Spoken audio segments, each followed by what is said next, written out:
Arto eta belarren artean, kolore hori batek begia erakartzen du amikuseko herrietan.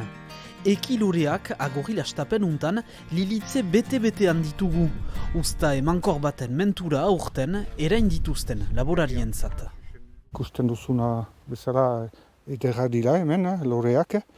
Pentsatzen dut aurten urte ona izanen dela. Urteak gero eta gehiago idorra dira, eta ikusten dugu iguzki lorea atxitzen dura idorteari. Ez da bantaila bakarra, Gabadin plantatua oilo azkuntza batekin, Petianek aurten lehen aldikotz erain ditu bazkaiturri berri baten ukaiteko.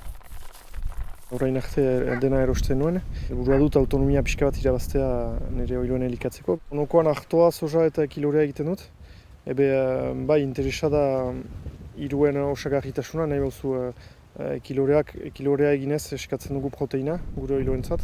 Ekiloreak iraila erditsutik goiti bilduak izanen dira, olioarentzat baita ere, Gabadin Nuztekilili kooperatibak 25.000 litro ekoiztea espero du aurten. Onda erratzeko, azoz zonamenden egiteko, eta ere friten diteko, guztia badu, eta sukalderitzak hori emaite dute.